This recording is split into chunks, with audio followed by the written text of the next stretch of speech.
All right, welcome back to a great episode of Orange Peelers. Zane, 1-1. 1-1. New South It was Wales. a domination. Yeah. It's called the Trollman effect. Call it there. You're finally in the shirt. Yes, it's right time to bring The it out. vintage Right thread time to will be bring it out. happy. Nah, great game of rugby league last night. Obviously, New South Wales winning game 2, but job's not finished. They got to No, get it's on nice. and they got to win the decider. That's the Which bottom they line. certainly proved to me that they can. Yeah, I think they're capable, Definitely but do it. obviously the decider up at Suncorp, that's where the magic happens. That's where dreams come true, I think they like to say. Only the last time a New South Wales team has gone up and won a decider in Suncorp, do you know when it was? Never. No, 2005. Okay. Joey Yeah. came back in game 2, dominated, and then rolled up to Suncorp and won in game 3, and then Queensland won the next 8. They did. So, Yes. yeah. Let's hope that 8 in a row does. Yeah, nearly 20 years it's been since a New South Wales have won a decider up at Suncorp. So big broken job. at some point. Yeah, it does. Now I think obviously we're going to review last night's game, or you'll be listening on a Friday morning Yeah. or just Should over we the talk weekend. about or go over every player. Yeah, well I was going to say the best way to go over it as the Orange Peelers HQ Wi-Fi Yes, it's crashes out on me. crashing for me as well. Maybe if you want to pull up the team list, Zane. Yes, I've actually 'Cause I got didn't my write it in Wi-Fi my turned off document. at the moment because it's pretty useless. But yeah, I think the best way to review the game is we're going to go over each player and we'll touch on some more than others. And start then, with Queensland or sorry, Queensland I was- could be a bit more brief than yeah, we'll start. No, let's start with New South Wales. you want to. Yeah, but so Okay. yeah, we're going to go through the 1 to 13, and then after that, we'll just touch on some other What about the talking bench? points. What do you 1 mean? to 17, 1 to 13. Oh, one to, Yeah, no, 1 to we're not. 17, We're yeah. not talking about the benches. No, we will. Yeah. My bad. So yeah, 1 to 17, and then yeah, we'll just touch on anything else that we missed. We'll talk about some players more than others, but let's do it. New South Wales. So Dylan Edwards had a very, very good game. Yeah, he did. Definitely a rep level player, not just the system player. And he Yeah. proved that last night that he can do it on the big stage. He Yeah. was outstanding. He was very, very good. He was exactly what we wanted and expected, I think. He had one little bit of an error where he dropped one of the high balls, but it didn't affect the game at all, obviously. And he had much more positive effects on the game than negative. That was his only negative thing on the game, and it's a very, very tiny There wasn't thing. one New South Wales player that had a bad game. Yeah. At all. Yeah. They're all outstanding. Brian Toto, he just did what we all expected him to as well, I guess. Yeah. Made no mistakes. He was just typical Brian Toto. Gave good yardage coming out of his own end. Scored a couple of tries. Yeah. It was outstanding. Well, have we moved off Dylan Edwards already? Have we? I don't know. Are you moving off Dylan Edwards, mate? Come on, let's stay on Dylan Edwards. He was outstanding. He was Why are we outstanding. moving off I him? don't think personally he was the best player on the field, which Yeah. we'll get to soon. But I thought he was just, apart from that one error, he was outstanding. Yeah. And did exactly what I expected him to. Yeah, well, like obviously he had that try where he did what he always does, where he's a bit of a ghost and he just went straight through the opposition line. I think obviously the conversation is all about Edwards or Tedesco, and Tedesco got his chance in game 1, but just Edwards seems to be think involved Edwards locked when in he the jersey now. Yeah, 100%. He Next just years. Edwards is involved, maybe a bit less than Tedesco, but his involvements are more beneficial than Tedesco's. Tedesco seems to be overly involved and trying a bit too much, where Edwards, like he does at Penrith, he stuck to, his corridor, and Moses had control of the team as the dominant half, and Luai and Edwards just chimed in where they needed to. And yeah, Edwards was fantastic, and he proved that he's an origin level fullback, and he probably will be there for the near future. Very long time, I think. Yeah. All right, let's go to Toto. We've already pretty much said our opinion on Toto. He was outstanding. Yeah, he I was think just, the he best was so, I don't know player if in I'd call him outstanding. He was I think solid. he's the best player in the back line. I don't think I think he was. all of them were great, but I think Toto was. I actually the reckon, best. and this isn't a knock on Toi, but I thought the other 3 were better than Toi was, to be honest. But and that's I not a was knock just on so Toi. That's impressed just how by good everyone. Toto's yardage that he brought. Yeah. Out of his own end. Well, he didn't even he. That's didn't, a good point. They're all three. The other 3 were. yeah, the other 3 outstanding. were heaps. I thought even once again, this isn't a knock on Toi at all, but his yardage wasn't even as high as it normally is. But he was good. I'm not trying to say he was bad, but I just think it shows how good everyone was from New South Wales. They were absolutely outstanding. But he scored 2 tries. He had a bunch of tackle breaks. I think he had 5 tackle breaks, heaps of meters, and he's just so reliable. He's just so The good. typical Brian Toto performance. Yeah, I think. 100%. Do we move on? Yeah, To let's the man move of the on. moment, Latrell Mitchell. Latrell Mitt. Yes. Did you know every time Latrell Mitchell has played State of Origin, his team has gone on to play in the grand final that year? Really? 18, 19, 21, and 24. Didn't play 2020? No, he had There the you go. hamstring injury. Yeah, true. And There you it's go. just a fact I'd like to put out there. There, Every time that's he's played interesting. Origin, he's played in a grand final. And then, Except 21. and then they this year's decided team's to. not even going to play finals. Well, I'm just putting It's the stat out unfortunate. there. It's unfortunate. It's a proven stat. He makes the grand finals if he currently. plays Origin. No, Latrell Mitchell, he was absolutely outstanding. He had a couple of moments where he came very close to crossing the line of like Yes. doing too much, Yeah, but put that high shot on. Yeah. And obviously, during the BFO, he came in pretty aggressively. Yep. I forgot who it was that he shoved, but it was just typical. so yeah, he had a Latrell. moment where he ran in. He had the high tackle. He had a moment where the ball had gone dead and he pushed Reece Walsh a little bit late. Yeah, well, no, that wasn't. I think not- that was is it- I don't think he meant to do that. I think he did. I think it's because he's a big guy and watching a small guy. And then slightly obviously touched him he had the moment where he absolutely ragdolled Reece Walsh Yes. and literally threw him Wish onto he the took him ground. to the sideline. Would have Yeah. Gordon Tallis all over again. Yeah, but Okay, who was that they took out? Hodgson? Was yeah, it? something like that. But yeah, I think it's a credit to Latrell where he came out aggressive, which like we needed him to be aggressive, but he wasn't too. He came very close to being too Well, aggressive. I saw him walking but he out the wasn't tunnel. too aggressive. When he was walking out the tunnel, how angry he looked. Yeah. Like, he looked ready to Yeah. go. And he has all week in this camp. And Like, obviously, like he's the good thing about Latrell, especially at centre and like in Origin, that I like about him is obviously we know what he can do with the ball in his hand. We know that he can bump off blokes and he can score tries and he can throw crazy passes and do all this cool stuff.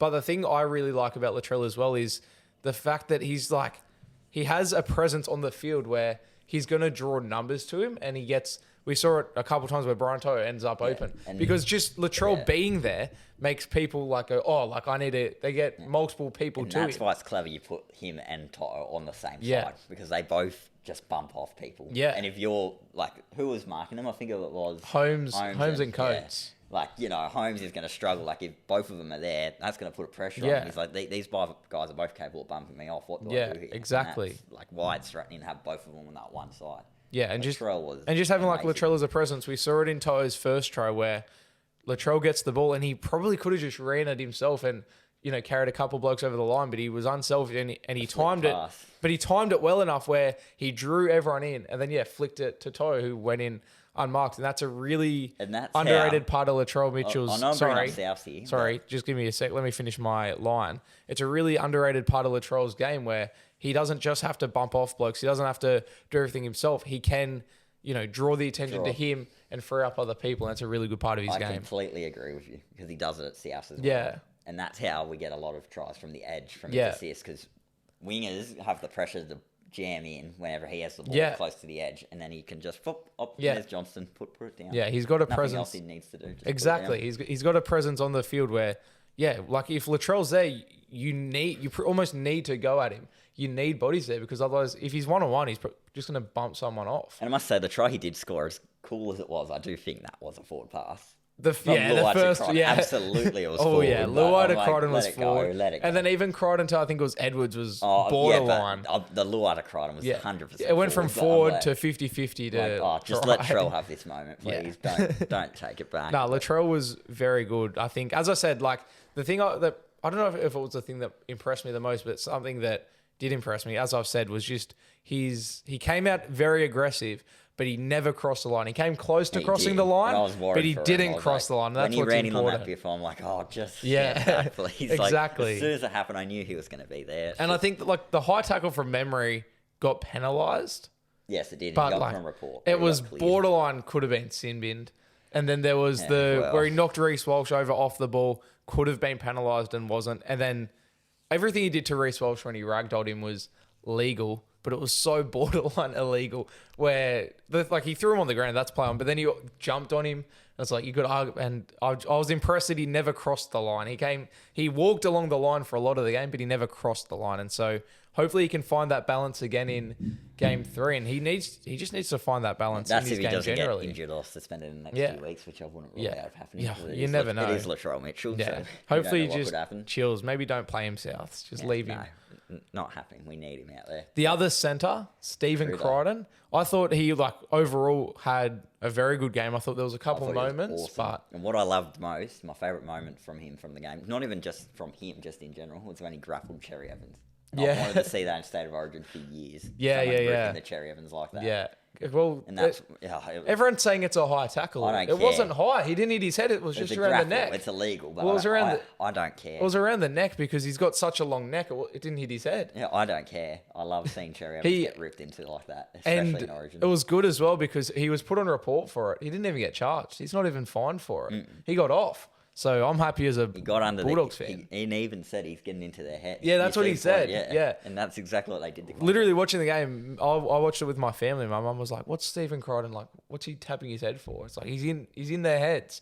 He's in their heads, and it's good. Like, the intercept as well. Yeah, well, let's backtrack because I want to obviously talk about the intercept. But if we just backtrack to early in the game, he had a moment where he bumped off a couple players and made a break down the short side, and then forced a late pass to Lomax that went forward, and it was a. Do you remember it? Well, it wasn't the Lomax try. No. So it was a bat. It wasn't.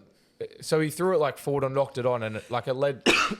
It led to a New South Wales error, and it was a moment where you're yes, I know which and is it's the like, first oh, one he made, yeah, where that was a he probably should have held it the was a ball. stupid offload. Yeah. And so the good thing though, rolling that into a positive is after that moment, every time he made a break like that, including the intercept, he never forced a pass. He just get to his knees, get a quick play. Now, of with the the ball. intercept, I was expecting a review. Why? Because I thought, and I know it's fine now, but when I watched it live, I thought he knocked it into a Queenslander and then caught okay. it, and I was expecting to bring it Well, back. if- but I guess- after looking at it now, I'm like, no, It's he hard didn't. for them to review it unless he it scores forward. the try. I just thought he knocked it, hit a Queenslander, and then Yeah, he caught it. he did well to get Because to I'm like, it. there's no Goodness way me. he's catching that the Yeah. way he did, but he did. Yeah, because he hit it and somehow. Yeah, that's caught what I it. thought. It Like he must have juggled it. fumbled Yeah, off the Queenslander. I but- was very impressed by the Queensland chase to get to him Yeah, because so all of them Critter's were there. fast. All of them were there. And then 5 or 6 of them chased him down. So Critter's got to get to Roger Fabry and do some speed work. I think he needs to increase his speed a little bit. The other winger, Zach Lomax. I remember you were very skeptical. Yeah, before Origin I about him was. I playing. would. I You didn't wasn't have him gonna. on your side? I wouldn't have picked him. Boy, was I wrong because he's been outstanding. I thought he was good in game 1. He was even better in game 2. Outleaped Xavier Coates. Can we talk about his try? Yeah, Let me just 2 tries. let me walk you through. I think it was his first try. So, as I said, I was watching the game with my family. New South Wales, they go left, nothing's happening. They swing it right, and Mitch Moses catches it here and turns and shapes the kick. And as soon as he shaped a kick, I said to my family, Zach Lomax is going to score. Well, the worry I had was Xavier Coates was there as well. I'm like, this is Coates versus Lomax. No, that was Talangi. It wasn't. Was No, it Talangi? Coates was on the I swear right. it was Coates. No, as well. Coates was on the okay, I right. thought it was Coates, and I'm like, okay, this could be a very 50-50 if it's Coates versus Talangi, but Lomax just caught it with ease and put it down. Yeah, as I was saying, Moses turns to kick it, and I just go, oh, Zach Lomax is going to score here. Just called it early as, and everyone was a bit like, what's he talking about? And then the kick goes in. Zach Lomax jumps up over Talangi, catches it in 2 hands like he's playing AFL at the MCG, and just lands over the try line, ball on the ground, and it's like, oh, wow. New South Wales are on here. Zach Lomax was on fire. Last Yeah, night. his goal kicking was great as well. I owe him an apology because, as you said, I wouldn't have picked him, but he's been terrific. It's almost at the point where before last night, there was obviously some talks about Tom Trbojevic probably going to be back for game 3, and I was like, yeah, if Tom Trbojevic is Where back, does Tom Trbojevic fit into this before side, though? last night, I'm like, if Tom Trbojevic is back, he goes in for Zach Lomax. After last night, you Where can't does- drop Zach where does Lomax. Trbojevic fit, though? He does. It's like doesn't. He doesn't fit. You can't know. drop Zach Lomax. He's earned his spot, and Tom Trbojevic, I'd probably prefer there, but you got to be loyal to It's Lomax the same with and Toto. Savali when he returns. Yeah. Like, he just can't fit back into that side. Yeah. It was an injury. Everyone was too good to They're drop going to him. stick with this same back line for game 3. You'd have to. You'd think. The unless there's an only injury or change is whatever. I assume Sully becomes available because I think his You reckon suspension will be up, and then Turbo might be back, and it's like you can't drop Latrell. Well, then throw Turbo in that 18th man and just... Yeah, maybe Gotta go maybe from have one of them on the bench. Who? The back line? No, I don't. But I like, don't think you can't squeeze him in, but you almost have like. Trbojevic is just going to have to work hard next year. If they go to a decider without Tom Trbojevic in the side, and like I don't think you can drop anyone. But if they go to Suncorp and lose the decider and don't pick Tom Trbojevic, it's going to be like, oh, we should have had Turbo there. He's built for this game. Like, it's laughable to not pick. He's one of the best players in the NRL. Yeah, but if they win, no one's going to talk exactly. And so it's a bit of a tricky spot for Madge, isn't it? Because but I think he's just going to have to work hard for the rest of this year and the start of next year. You can't drop anyone. Zach Lomax is at that spot. Well, he's going to be at the Eels next year, so he'll probably be. He won't play next year. You never know. No, actually, and obviously we're going to come to Mitch Moses, and we're probably going to talk a lot about Mitch Moses. But Zach Lomax and Mitch Moses' combo after training together for 1 week. Imagine them after a whole preseason at the Eels next year. Mitch Moses kicking to Zach Lomax. That scares me so much. That's almost unfair. That's almost unfair. We saw Moses kick it to Zach Lomax on the dime. Off the short side as well. And like, he had no time to think. He caught it was catch and kick, short side, just on a dime. Do you know if Lomax is going to be playing the wing next year? Or no, he's probably going to go to centre because I believe he's moving to play centre. Can somebody just take Zach Lomax and tell him, hey, bro, you're a winger. Look at him in Origin. He was the best winger on the park last night, in my opinion. He's probably been the best winger this series, in my opinion. Not even just the series, just in the NRL in general. Yeah, like he's the best winger in the comp on current form. Don't play centre. Like, I understand, maybe you've got a little bit of an ego and you want to be in the centres. You don't want to be a winger. Just be a winger, please. He's so good on the wing. He'll command money on the wing. He should have just waited a bit and tested his value on the open market as a winger. Because, like, if you're the Eels, you have to play him on the wing. He's too good on the wing not to. It's like, if the Australia team was picked this week, you're picking Zach Lomax on the wing. I'm picking him over both the Queensland. Yeah, that's what I mean. Like, he's not just the best New South Wales winger. He was the best winger out of all the four wingers. Picked, yeah, literally. Like, Tayo plays Samoa, so he doesn't get picked for Australia anyway. But you pick Zach Lomax first. Genuinely, he's the best. He's been the best winger in Origin. I guess, do you have anything else on Lomax? Well, we just touched on it all then. Brought up, what he's going to add to the Eels next year. Yeah, it's scary. It just depends on what position he plays. Let's go to the 6. Jerome Luai. People were very critical of him in game 1. I thought he wasn't too bad in game 1. I thought he was good. I thought he was our best player in game 1. He was, brilliant. He didn't do too much. He didn't do too little. He was just had him and Mitch Moses. They complement each other very well. They had the perfect balance. Is the main talking point. Yeah, which we'll get to. We'll get to Mitch Moses. Did nothing wrong. Yeah. Like, again, he does dance around the field a couple of times. But that's a good moment of his. Yeah, that's what I like about him.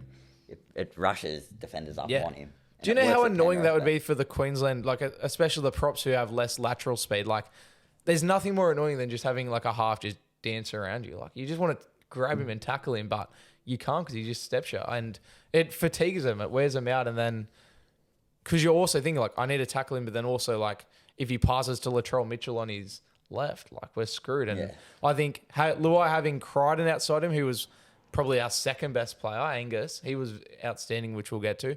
And then Latrell and then Tayo, that was a great left edge and they scored plenty of points down it.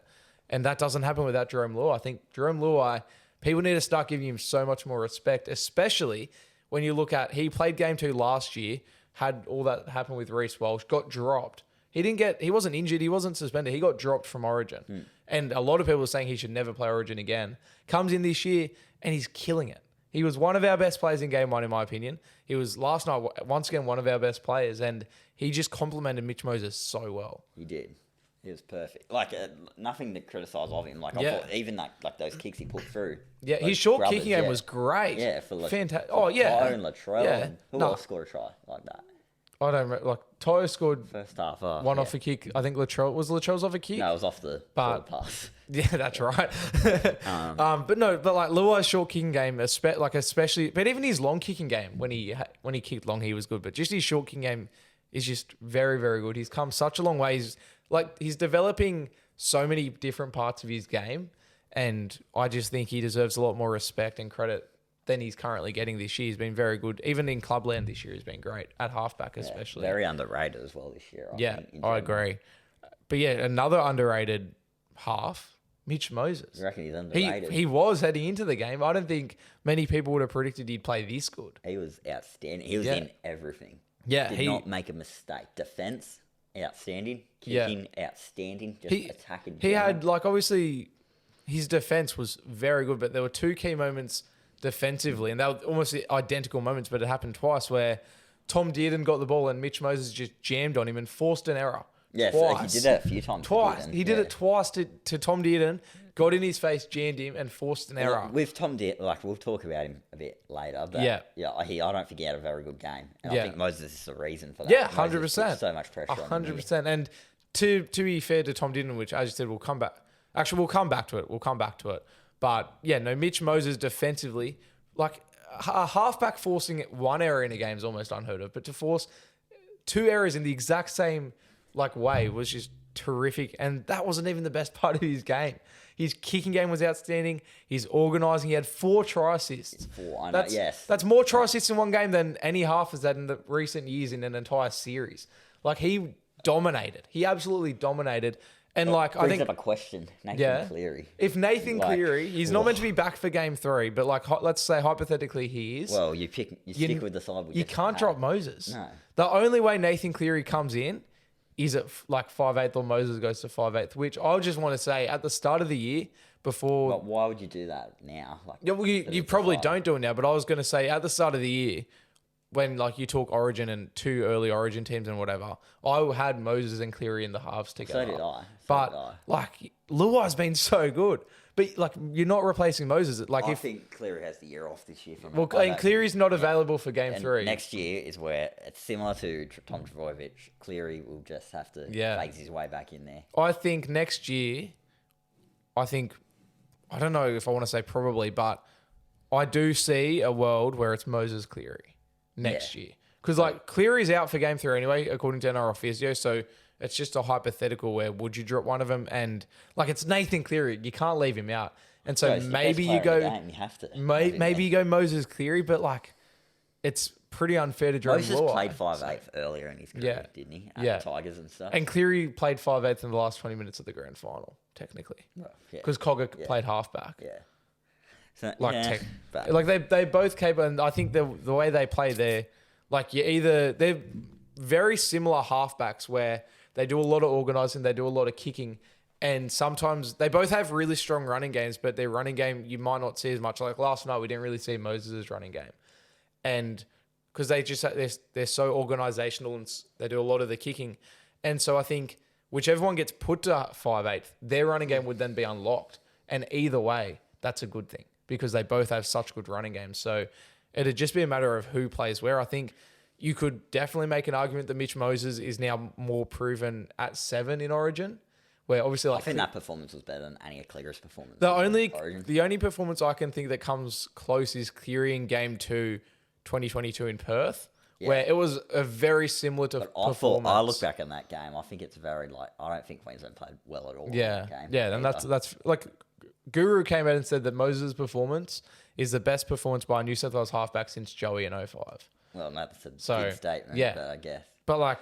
What about Hodgkinson 14? Well, you wouldn't want to diss that, would you? That's literally Guru said the only 2 that come close are Hodgkinson 14 and then Cleary 2021 was good as well.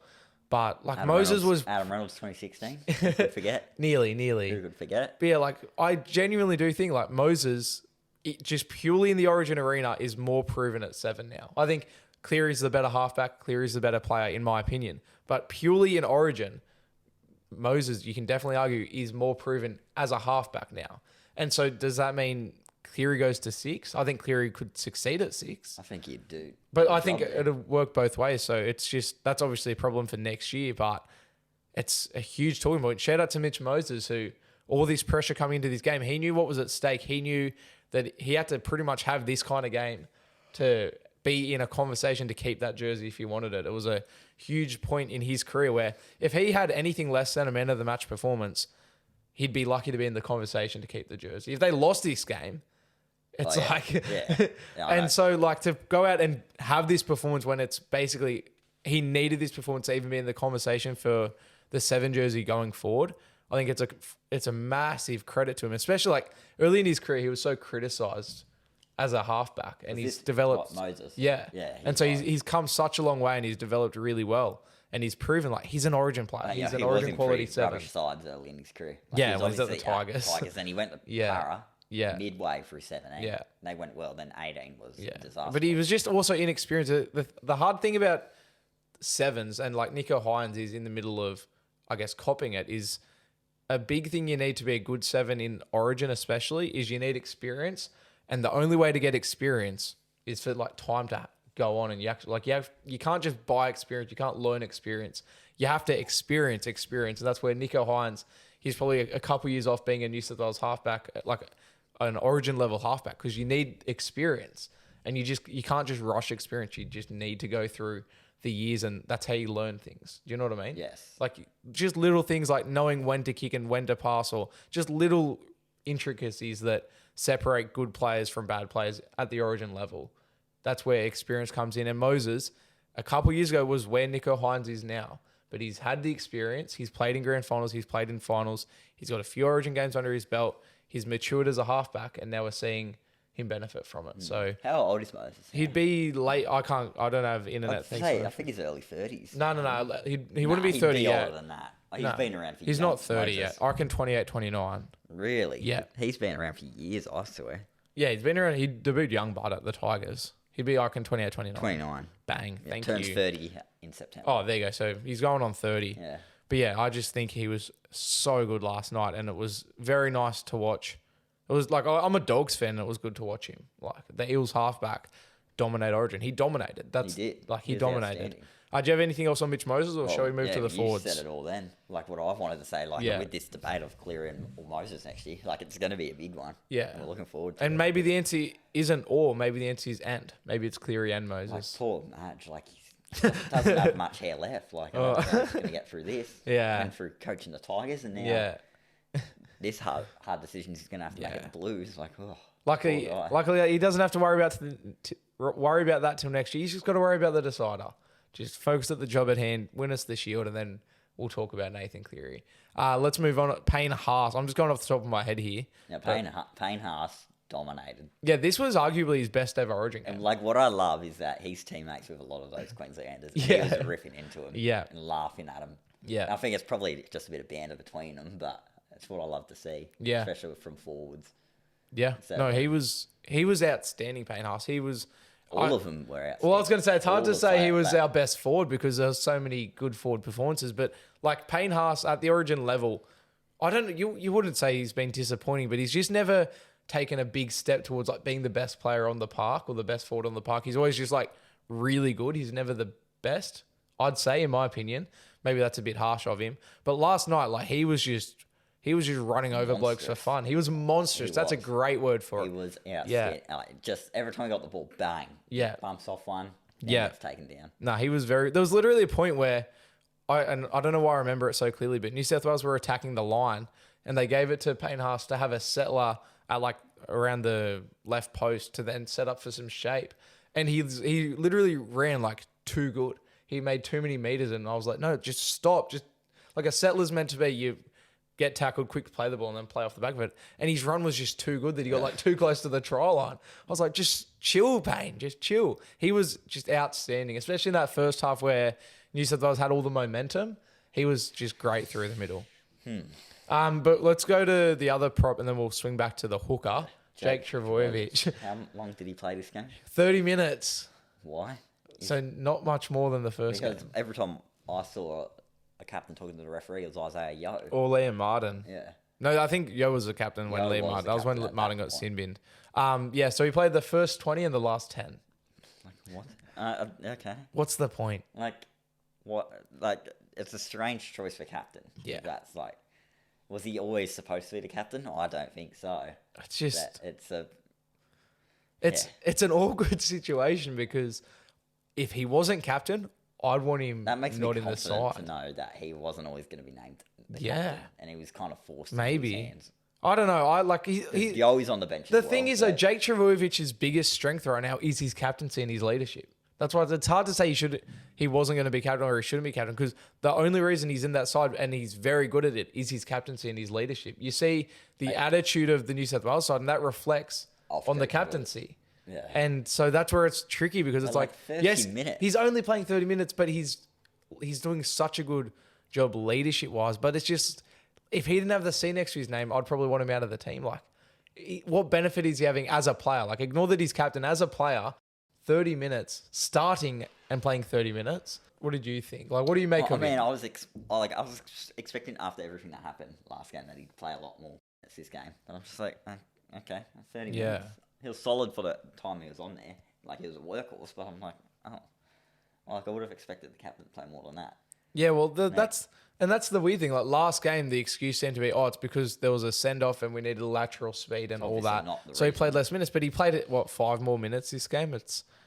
That's clearly the game plan is for him to play 30 minutes. And in Origin as a starting prop, and obviously we didn't need more. We won by 20, but you almost expect more. And it's a weird one where his leadership is so good and so high quality and he's clearly getting the best out of his teammates. But yeah, I don't know. It's tricky because he's just not playing many minutes.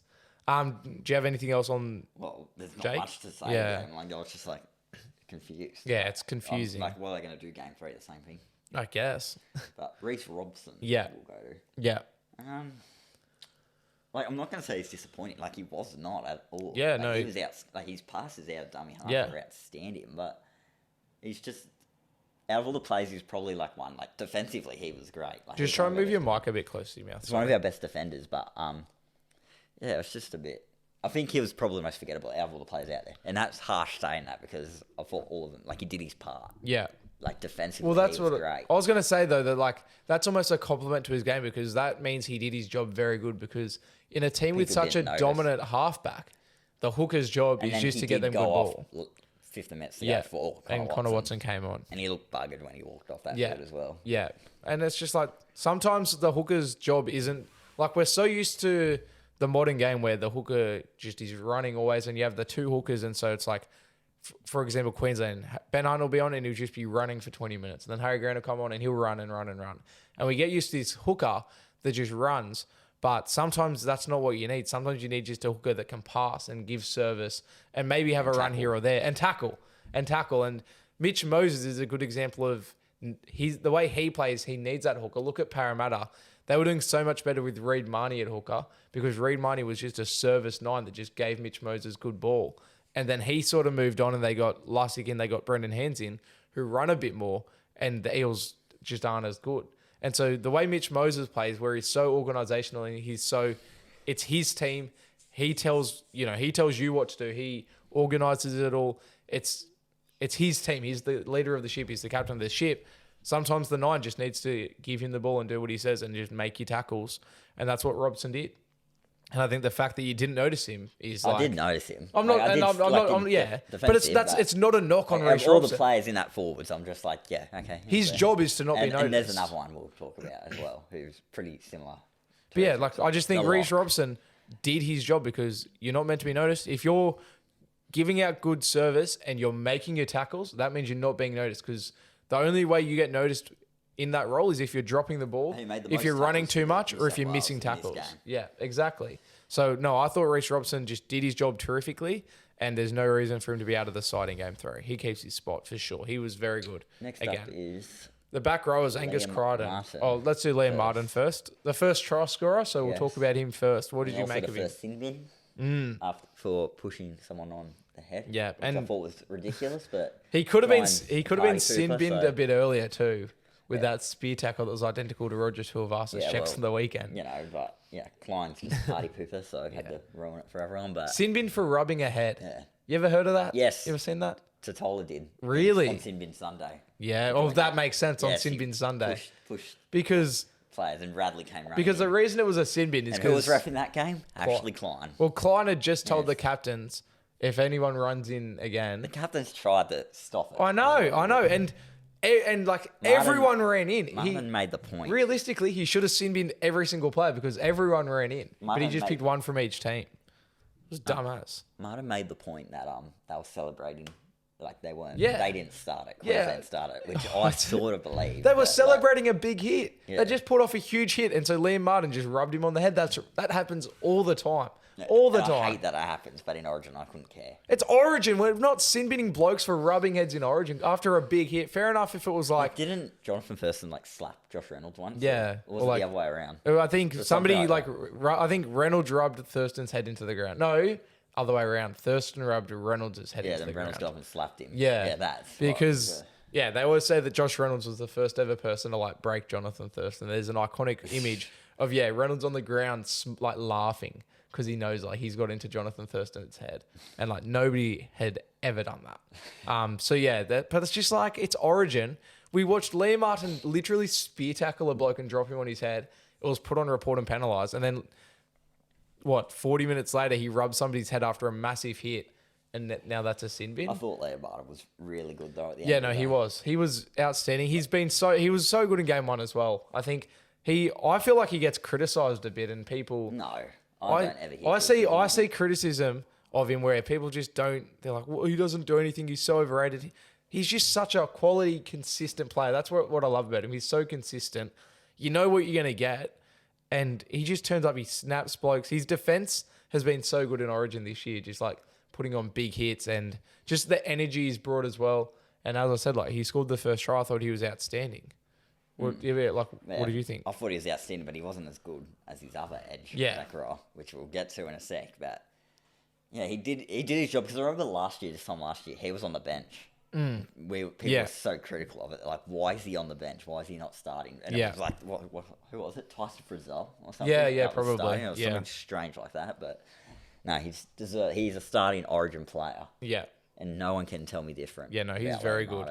But Angus Crichton. Oh, how good was he? 10 out of 10. Yeah. I think outside of Mitch Moses, he was probably the best player. Like, he was terrific. You know, he's had a pretty massive 18 months, obviously off the field. But he's come back this season. Put it this way, he started the season in New South Wales Cup. Yes, but, he had issues off the field. Yeah, but he's... Like last year as well, but he's come into this side this year. Like, not just Origin, but the Roosters had the best year of his career. Yeah, I agree. He's in career best form, and that's easily his best Origin performance. And it's good to see his club form translate to Origin. It's so good to watch as a New South Wales fan.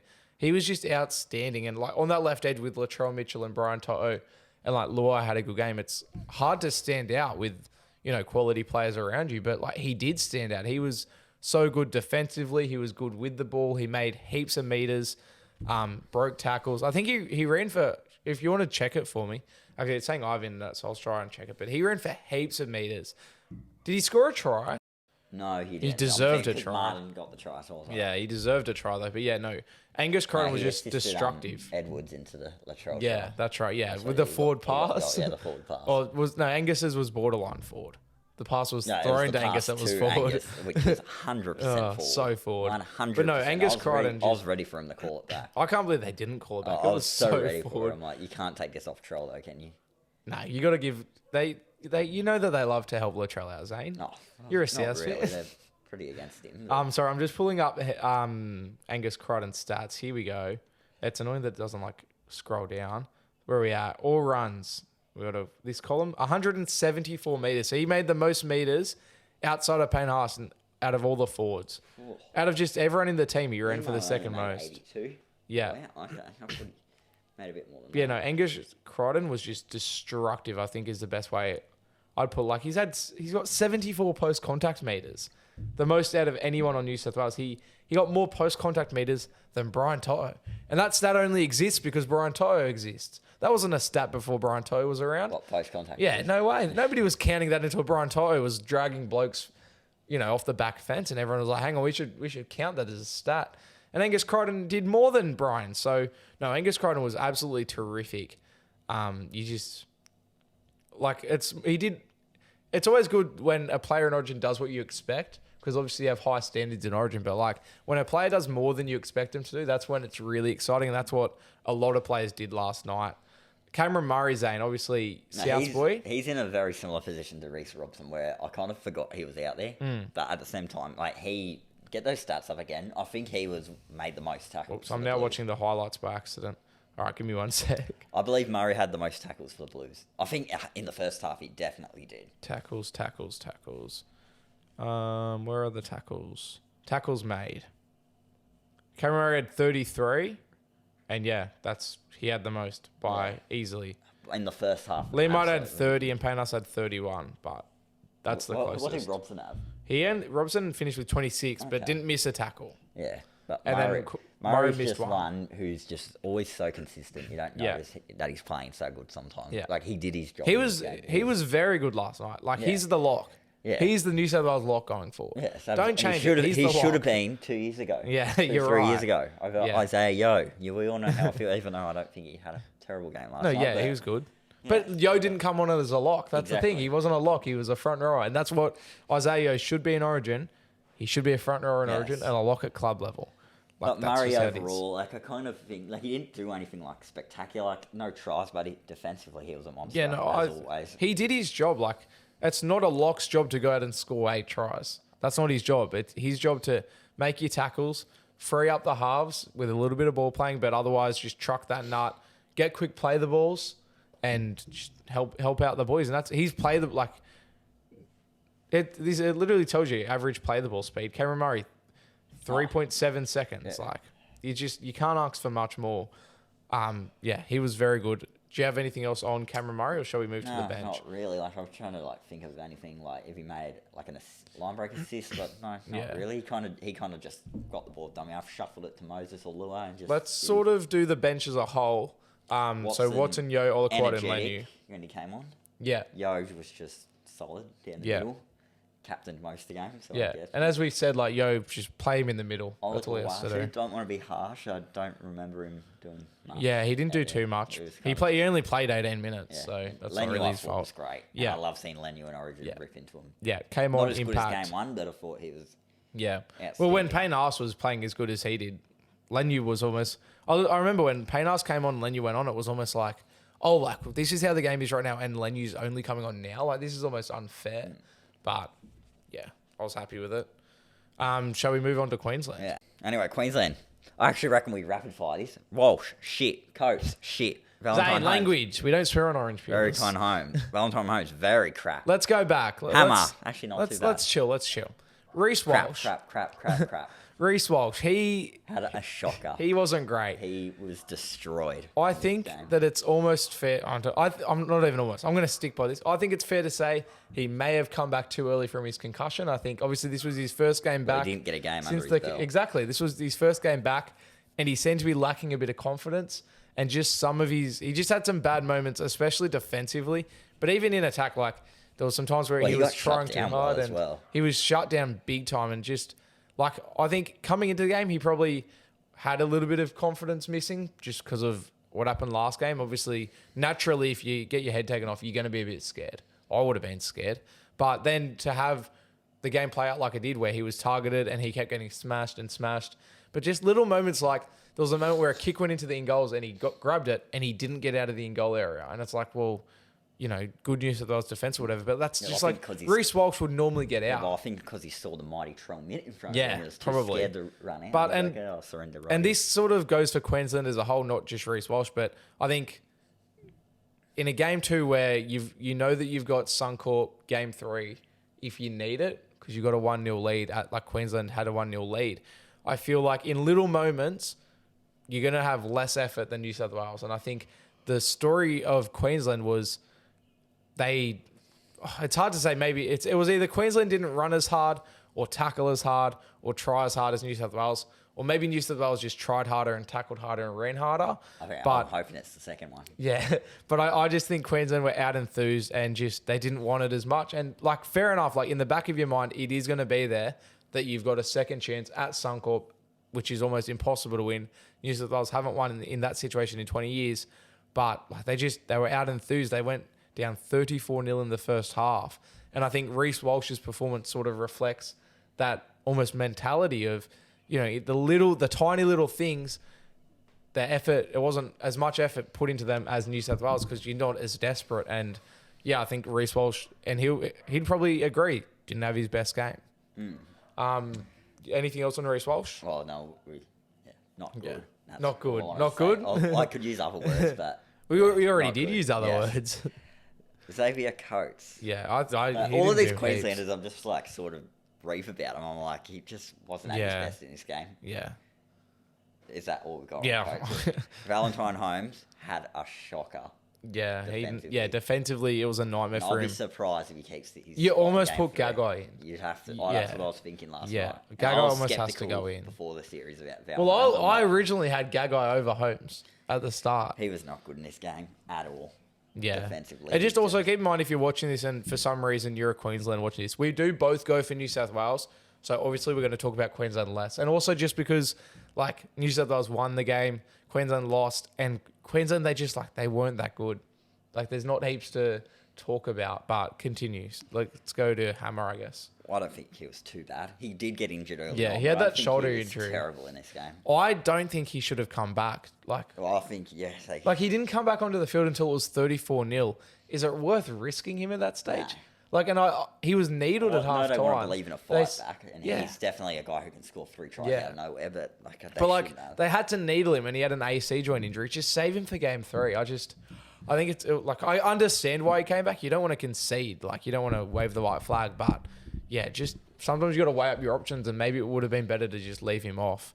Obviously, they also just should have had Cobbo or Gagai on the bench, not K-Well, which I guess we'll get to K-Well, but yeah, Talangi, Hammer and Talangi, like as a combination on the left edge, that's where the points were for Queensland. Yeah. Like they probably were the 2 better backs for Queensland. In fact, Talangi, obviously he got jumped over by Zach Lomax, but as a whole, Talangi might have been either him or Hammer was probably their best outside back. Yeah, I'd agree somewhat, but both of them weren't at their best. I will give a shout out to Hammer. His try won me my multi. So thank you, Hammer. I had Lomax, Latrell, and Hammer. So thank you, Hammer. Then we got Tommy Dearden, which we sort of touched on before. Yeah. Did not have a good game. Yeah, no. He was pressured so much by that side. And I don't know. Obviously. Is Munster due back this series, or is he gone the whole series? Gone the whole series. Obviously, like we talked about the 2 moments where Mitch Moses forced errors on Dearden. The other thing I was going to touch on then, and I'll touch on now because I didn't do it then. I said when we talk about Dearden, I'll say it is he was put in a bit of an unfair position when Hammer went off. Dearden defended at centre instead of K-Well, where they probably should have just let K-Well defend at centre. Obviously, you probably don't want K-Well defending Crichton because like Dearden laterally is faster, but like it's just unfair to Tom Dearden to put him out of position. I think he was a bit hard done by there, and so defensively he didn't have the best game. That first try came through his inside shoulder, and there was a couple of other tries that were his fault defensively, but I think he was put in an unfair position. But pretty early on as well. But at the same time, like you got to work with what you've got, and it's Origin. You have to, even if you can't, even if you do have excuses, you got to make tackles, you got to make plays. That's just how Origin is, unfortunately, for him. And he's proven himself, like he is capable of playing Origin, and he's a very good Origin player. Like game 1, he was terrific, but it just wasn't his night. Sherry Evans, so he got a beating. He was 10 out of 10 in game 1. This game probably like a 5. Yeah, he wasn't great. Like, I think he tried his best. Like he was trying like the entire game. I think a big thing for Queensland as a whole again is just like it was like they just got blown off the park straight away. They just from the get-go they just got blown off the park, and after that, like as a halfback, it's very hard to try and build momentum and take control when you just don't have the ball. And so when they did have the ball, like he did some good things, Cherry Evans, and we saw it. Like they won the second half. He wrestled back momentum when it was too late, but like when you don't have the ball, there's not much the halfback can do. And New South Wales had so much possession and field position in the first half. Who's in it? Is that all on Cherry Evans? Ruben Cotter, I thought was okay. My favourite moment from Ruben Cotter was when Angus Crichton made a big hit on a Queenslander, I think forced an error, and then Ruben Cotter came flying into give it to him, and Angus Crichton just went bang. No, one hand he had. It was like the fourth. Yeah. Like Darth Vader, just like, he just was like, nah, don't talk to me, buddy. And I thought that was a really nice moment where usually New South Wales, you could argue, just are too respectful of Queensland and like what they've achieved and don't really go after Queensland and don't stand up for themselves. But that was like a nice moment of New South Wales going, no, you know what? Screw you guys. Yeah. We don't they respect did that you. all night. Yeah, exactly. And in game 1 as well. Next in the second half. Dan Hunt, who I didn't really notice him, yeah. Like, because he was on the field the first half when they got destroyed. Yeah. And there wasn't much to take notice of him. Well, I guess it's sort of, as I just said about Cherry Evans, it's hard for him to have an impact on the game when they don't have the ball. I could say the same about Lindsay Collins as I did about Ruben Cotter. Yeah. As I feel like he had like some moments, but moments I remember of him were in the Biffo. Yeah. That's all I can remember from Lindsay Collins.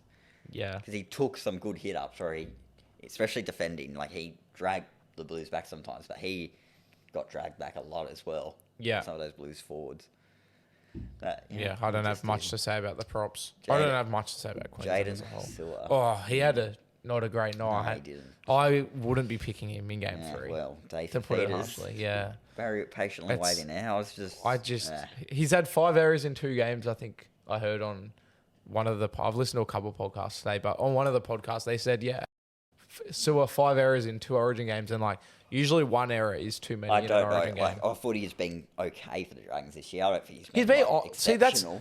I think he's been so good at club level, and he deserved to be picked, and he forced his way into this side. But it's the opposite of Angus Crichton, where it's just not translating to the Origin level. Dave Fafita should 100% be. Like he had a moment where he just threw the ball over the sideline. Yeah, he did. And like you could argue, that's the winger's fault, timing wrong, but like I don't know, he just didn't have the best game and just too many errors. He had like defensively, they scored tries down his edge, and you just expect a bit more. Like he's playing way better at club level, exactly. Like at that level, once again, like as I said with Tom Dearden, like that you can have excuses and you can obviously everyone has bad moments, but you just like it or not, you can't have those things go. You can't miss moments in Origin games. You just can't do it. Like, I don't care. Like, you can have excuses. You can have injuries. Just anything. It doesn't matter at Origin. You just have to do it, whether you like it or not. Look at Josh Morris a couple of years ago when he had, like, literally a torn ligament in his knee. But he just got up and he chased down Greg Inglis and tackled him. People praised Josh Morris for years for his defense on Greg Inglis in State of Origins. Like, he did it, like, every year. Yeah, and, like, it's just... But that was just a moment where, like, there was no excuses. It doesn't matter what's going on. You just have to do it. That's what Origin's about. You have to do it. No matter what. You have to win your moments no matter what. And just the story for Queensland last night was they just didn't win moments. No, it's the same. Like, I mean, he scored a try, but... Yeah. He scored a try. He was a big part of the biff. I feel like Nano was, like, overall was all right as well. He had some good carries. Yeah. And maybe... I don't even feel like he got caught out that much defensively. I feel like it was Val Holmes a bit more, but same edge. But, yeah. Then Carrigan got sin bin. He got sin bin. He was... good for him. Let me say this. If you think Liam Martin's sin bin was unfair, poor Patrick Carrigan. He did even less. It's because they had the sin bins. Yeah. Well, I think there was 13... I'm surprised Lindsay Collins didn't get a sin bin. Well, there was 13 Queenslanders on the field at the time, and I reckon 12 or 13 of them grabbed somebody's jersey. I'm surprised Lindsay Collins or Reece Walsh did not get sin bin and all that. They just picked... They must have spun a wheel in the bunker and picked one randomly, the sin bin. They just had to even it up. And, like, I understand, like, yes, they did have to even it up because of like the type of penalty and the type of incident it was where it had to be one from each side, but just like it's unfair to anyone to be sin binned, but it's unfair to Patrick Carrigan to be sin binned. Like nobody deserved to be sin binned. It was very silly. Harry Grant, I thought did his job. So I thought he was pretty average. Hey, I thought he was average, but he did his job. Like I think terrible. Harry Grant has been very underwhelming in Origin this year. Like he was pretty underwhelming in game 1, and he was even more underwhelming even just this year as a whole, like at NRL, he just hasn't been as good as he has been. I don't know, I just think this year Harry Grant's been underwhelming, and you're sort of expecting it. Okay, this is the week where he'll turn it on. He just hasn't really done that yet, to be honest. Next up is Mo Fodawaker, who I actually thought didn't have a bad game. Yeah, I thought he brought a bit of grunt off the bench. Played 34 minutes, which is like pretty decent. He came on, kind of busted a few meters, but there wasn't much more he could do. Felice Kafusi just... Well, he played 10 minutes off the bench right at the end. Whatever. He was almost hard done by. Kurt Capewell, who I was just like... Remember last week, we were like, how... He shouldn't have been. Like, how did he get picked? Respectfully to him, like, he shouldn't have been picked in the role he was picked in. Like, I wouldn't have even picked him I know, in the but... squad. Like, I'm trying to be nice. Fafita, Cobbler, Gago, like, he just... Like, Hammer goes off and Kurt Capewell goes on, and that's just like... It's just... He's too slow laterally. Like he's gotten older, and that's not his fault. That it happens to back rowers where he's still got parts of his game that are beneficial. And I feel like the Broncos really miss him this year, his experience and his leadership. But this just wasn't the right role for him to play for Queensland. If you had to pick a role for him to play, if you had to have him in the team, that's just not the right role for him. It really should have been, obviously, if Cobbo's injured, which is the yarn, it should have been Gagai or someone else. Even like Fafita, even Beau Fermor, like he can play centre. Like, I would have had him over Capewell as well. Respectfully to him, he's done so much in the game and achieved a lot. And he's played very good at Origin on multiple occasions, but this just wasn't the right role for him. And he was exposed defensively. That's the Origin review. Neither 18th man played, which was nice this time. Yeah. Before we move on, Zane, 3 little things. The refereeing, there's a bit of complaining about the refereeing. What did you make of it? I mean, I wasn't happy with the sin bins. I wish he just let it go on. Yeah. Maybe give him a few warnings, but he just said one. That's it. You're gone. Yeah. Typical Ashley. Obviously, we've mentioned the forward pass was forward. Very. I think there was probably I think you can definitely argue out of all the 50-50 calls or bad calls, New South Wales probably did get the rub of the green a little bit. But when you're the better side and you have all the momentum, that tends to happen anyway. Obviously, people complaining about the penalty count or the 6 again count.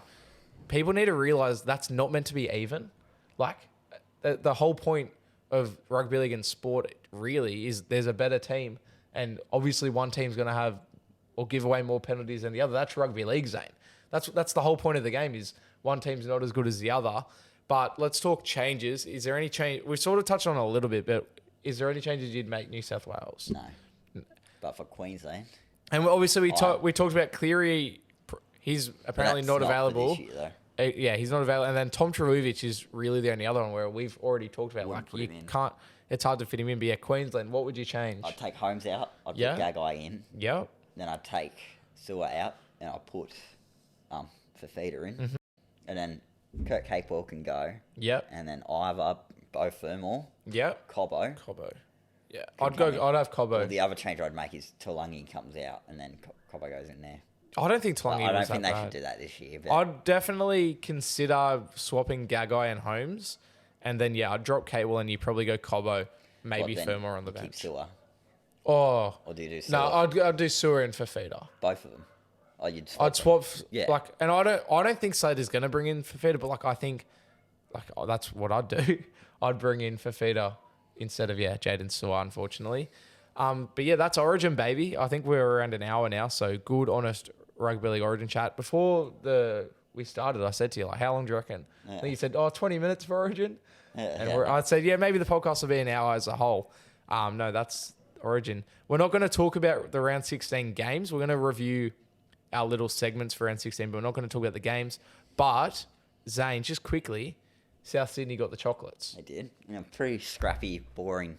Game, but you're happy to get the chocolates. Yes, but I'm not going to remember this. And obviously, you might remember it for how bad it was. Yeah, probably. And obviously, the Bulldogs lost, and the Titans, they won. Warriors. I think that's worth noting. The Raiders, and then the Storm beat the Dolphins. So that's it. That's our round 16 review. Zane, the scores. I won the week. Obviously, we've changed it up a little bit where it's tips and predictions. And I managed to land one more prediction than you did. We had this exact same tips. So that was the same, but I got one more prediction than you. So I won the week. Our player of the week, Zane, do you have your 5, 4, 3, 2, 1? I do. All right, sweet. I believe I did send them to you, actually. But you probably did, but I haven't still, Danny. So. I hope double check you've sent them to me so I can write them down later. 1 point isn't working. Is Jaden Campbell. Yep. 2 points, Keon Kalamatangi. Yep. 3 points, Lockie Galvin. 4 points, Kieran Foran. Yep. And 5 points, Keanu Kinney. Yeah, very nice. 3 Titans players. Yeah. Made my list. I also had 3 Titans players as my document crashes. Oh, jeez. Which is a bit unlucky because, how am I supposed to... Pause. No, don't worry. It's not good. The internet's not working. But let me remember. I feel like I can remember it. So, 1 point, I had Adam Dewey.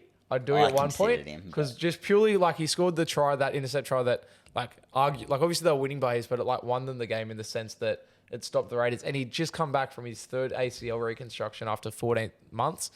That was nice to watch. 2 points, I think was Bo Fermor. From the Titans. There was plenty. Your 5 points was Keeney. I didn't have him at all, and it was hard to leave him out. But there was just, I know he was outstanding. Enormous. I had Jerome Hughes in there at 3 or 4. Yeah, he was very good. I'm trying to think who the 5th player was because I remember my 5. Surely Keon's on there. Nah, Keon wasn't. Wow. Okay. And would have been another Titans player. But I can't think who. Foreign on there or? Foreign, so I had Foreign at 5. Okay. So he's out. Let me just speak on Foreign. I think Foreign had the best game of his career. Yeah, it's up. And that's up strange there. because he's towards the back end now. But I thought he was enormous in this game. Yeah, he was very Des good. Hasler's biggest win of his entire coaching career. Is it? Yes. Really? And he's coached some pretty good 66 sides. to 6. See, that's a stat. 'cause Actually, he's no, coached some that's good a sides. lie, actually. Oh. I think they said one of his biggest wins, but he also beat the Bulldogs. 66-0. Well, this has to be the second then. Yeah. Because I'm that's pretty depressing. sure Fox League said in the press conference it was one of the biggest wins of his career, which you'd think it would be. Yeah, well, it'd have Did to the be up Bulldogs there. ever win to that scoreline when he was No, coaching? well, like, I'm pretty sure the Bulldogs have never scored that many points in a game. I think our biggest win's like 64 or Yeah, 62. But it wasn't under Des Hasler. No, and it wasn't even under him. It was like early 2000s. So, yeah, I can't remember who my other player was, but this is a good plug. We'll find it. Follow Instagram, and then you can see ours. And our player of the week, though, is Kieran Foran. But yeah, Never go. thought we'd be saying that, would we? No, honestly, yeah, Kieran no, Foran. probably not. But yeah, go follow Instagram, orangepeelers_ if you haven't already, because we post our 5, 4, 3, 2, 1s there, and you'll be able to see Winston's actual list. But it was definitely Foran at 5. It was definitely Dewey at 1, and then Fermor was definitely 2 or 3. Hughes was definitely 3 or 4, and then I've just forgotten another player. I'm trying to think, like, what games were there? It wasn't from the Dogs game. I reckon it was another Titans player, but I don't know who. Because it wasn't Keeney, but it probably should have Campbell? been. Maybe no, I don't think it was. Oh, maybe it was Campbell. It might have been Campbell. It was definitely 3 Titans players because I was like, this is too many. But Yeah, same. they were that good. Yeah. It's as simple as that. Titans playing to their potential, that was. Yeah. Zane, give us this is your segment. Oh, The yes. Reece Wesser try in the wet. No, Reece Wesser in the wet. Sorry, try of the Reece week. Wesser in the wet. Try of the week brought to you by the Vintage Thread. Yes, and the Reach out and winner get Zane his shirt. Of the award this week.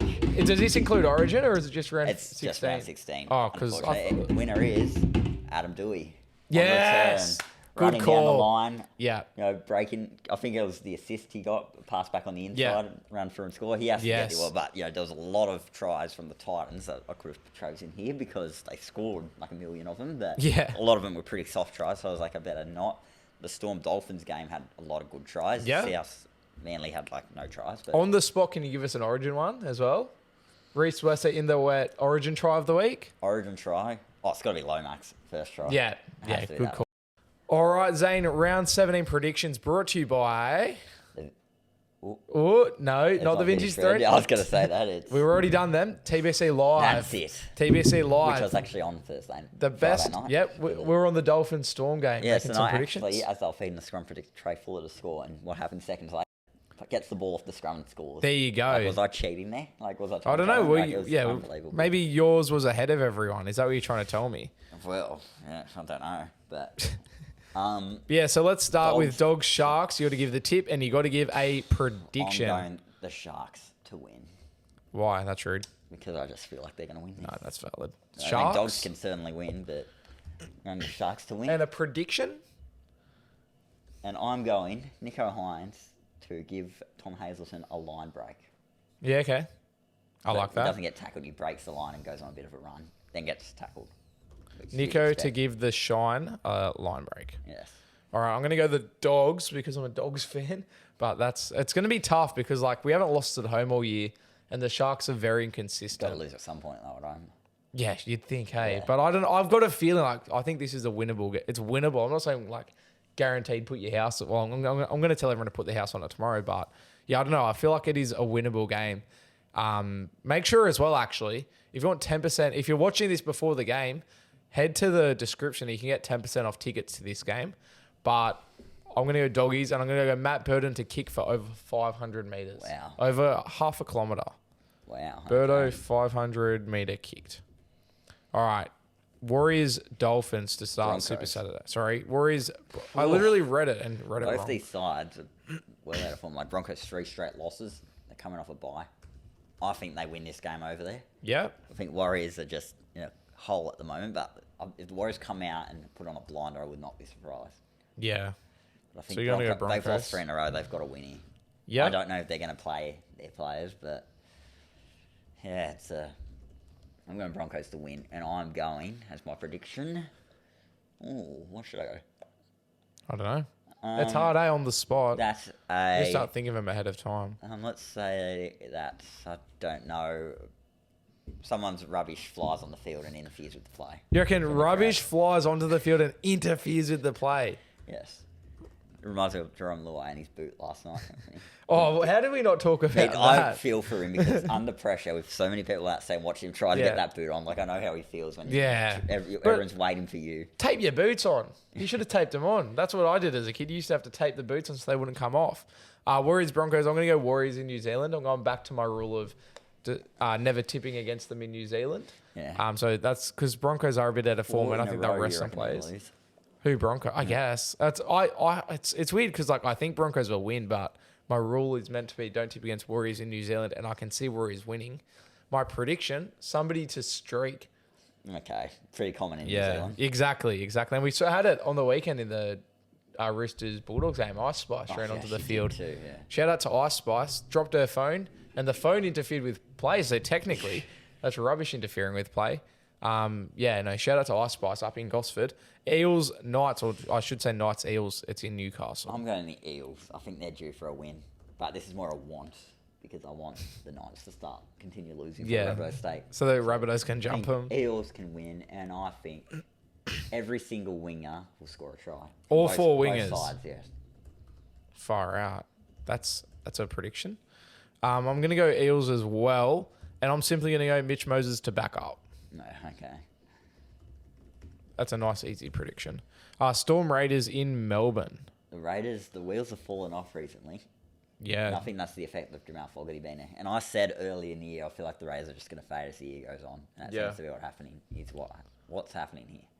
Yep, so you're going to go Storm? Raiders always bring it to the Storm down there, though. Like, we ride off the Raiders. You watch them come out and, like, put this into a grind and win it. Yeah. So who are you going? I'm going Raiders upset. Yeah, okay. The milk upset. And as my prediction, I'm literally going to say, like, 1-6. They win 1-6. Yep. I like I'm going that. Raiders upset here, yeah. I just feel they always bring. They've Fair had enough. 2 terrible games recently. They're going to come out and have a real crack. I don't hate it. Everyone writes them off because everyone's written them off this week. Yeah. But you've watched the Storm could also win this by like 40 as well. So I think Pappenhausen's meant to be out as well, so... you just can't write off the Raiders. Yeah. They love that underdog status. It's just... Well, I'm writing them off. I'm going to go the Storm. I'm going to go the Storm. And as my prediction, I'm going to go... As I said, Paps is meant to be out, so we're going to go... It's sort of bold. I'm assuming Farlongo is going to play it, and I'm going to go Farlongo to have a kick return of over 50 metres. Oh, okay. Of 50 metres plus. All right, let's go to Dragons, Dolphins at Wynn Stadium. You going to go to this one? Nah. Boring. I thought it was at Nestrala. Oh, maybe it's at Cogra. Yeah, it's at It could be. But I'll go Dolphins. So even though, what will the Dragons do in this game? What will they do? I don't know. Yeah, it's just... I'm just hoping Zach Lomax backs up because I've traded him into my Supercoach team. Okay. So please play Zach Lomax. Yeah, I reckon Dolphins win this. Yep. To tell you the truth, and I'm going to say Dolphins win.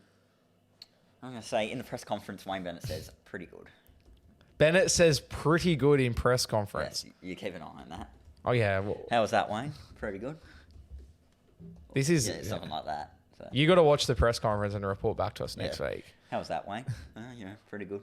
I might get to... I'll be at this game, so I might meet Wayne Bennett. Yeah. I should say to him, hey, but Wayne, don't say pretty good in your press conference. No, please I'll ask temp. him to. You want me to ask him to? Drive in for it. Or actually, you know what? Speaking of me being on TV, so me being at the game, my prediction's going to be I'm going to be on TV. Okay. At the last Dragons game, you might have seen it. I was on TV after the game because obviously I work with the Dragons as a media intern. And lots of people were posting about it on TikTok. Yeah. Exposing me as a fake Dogs fan because I am employed by the Dragons and I was wearing my work uniform on TV. So my prediction's going to be... You also saw me on the Bunnies Instagram. Yeah. Week. Yeah, Zane everyone's laughing at us. Yeah. I'm like... Because you're not... where's the enthusiasm? I was nervous at that point. Anxiety had taken what are all over. the other old blokes' excuses? And they were enthused. All three They've of been them. doing it for like 20 years. So Very passionate guys, those guys. You can't They didn't disrespect seem very passionate Well, in that video. them. Wrong. There was no passion at all. They were just like whispering South Sydney. There was like We weren't 3 whispering, we people. were screaming. Why's the borough empty? Where's the loyalty? It's in the rain as well. Oh, mate, Dogs will double their attendance on Friday night. That's a joke. Fake fans. Anyway, my prediction for this game is Winston to be on TV. And I can try and match fix this one and jump in front of a camera. Panthers versus Cowboys. Yeah, in Penrith. Obviously, they beat them up in North Queensland maybe a month or two ago. Yeah, I'm going Panthers though to win Yep. this. You'd think. Yeah, you'd think. And my prediction, I'm going to say, I don't know, a blade of grass in the 10-metre line to be torn very badly. What? Not like a patch will be made in the ground. I don't know. A divot A divot to be in the made ground. in the. That's. I mean, yeah, probably. Yeah. That's far out. Is that really what? Is that what our predictions have come to? There's like, No, a on divot's the- going to be made so in the the screen's ground. here, in the camera's ground. facing this way, this corner, top right. In the. It's going to be like a divot made from like a boot or something. So that's surely that Very- happens. That's very- pretty. very precise It's prediction, precise, but it's also like, yeah, obviously a divot's going to be made. Like they're playing rugby league. There's going to be divots all over the field. Like, is that seriously like how? Is that the predictions we're making? That specific but obvious. Yeah. All right, well, What's watch your this. prediction? A try to be scored by the ball being placed over the try line. Okay, well, Specific but obvious. Just like yours, mate. Specific but obvious. Roosters versus Tigers. I'm going Roosters. There's a lot of hype on the Tigers right now, but Yep. I don't think they beat the Roosters. My prediction for this game is Hainsey to be on TV. Oh, I like it. I like that. Hainsey to be... Where's it at? Allianz. And he's So a going to bit be hard, yeah. punching the NRL logo. Yeah. As he likes to, he With likes his to camera, slap... holding his camera. He out. likes to Yeah. slap the... And I think he does this one. No, that's with the what. No, camera. he's going to be precise. He's going to be on TV, hitting his NRL logo with the camera out in front of him. Hitting the NRL... Hainsey to be on TV, hitting the NRL logo while holding camera. Oh, you love it. You got to love Hainsey. Because it happened in Canberra. Like that's an actual good prediction. It's at the new. I'm trying to think. So this is the last game, last Tigers prediction. won't win this. No Oh, way. sorry. I'm tipping the Roosters. Let's get that out of the way. Let's make that very clear. Tipping the Roosters. Let's go Benji Marshall. He had a beanie on the weekend. He and did too. he seems to like wearing accessories. Sometimes he'll wear a hat, sometimes he'll wear a beanie, and sometimes he won't wear either. So I'm going to go Benji Marshall to have a head accessory. Beanie or hat. Benji gee, that's a good We'll one. see in the That's fair, I feel like. Benji to have head accessory. Beanie or hat. Yeah, I rate that. I feel like that's a good one. All right, Zane, that'll do us, baby. Okay. Good episode. Up the Blues. Yes. And Blues, good- it's a nervous wait for game 3. Oh, that's Like, I was hope literally they about to win, say. but How are you feeling like heading into game we've still 3 got of the a couple of decider? weeks to go, don't we? Yeah. Well, you know what they say, Zane? Job's not finished. Let's drop, baby. All right.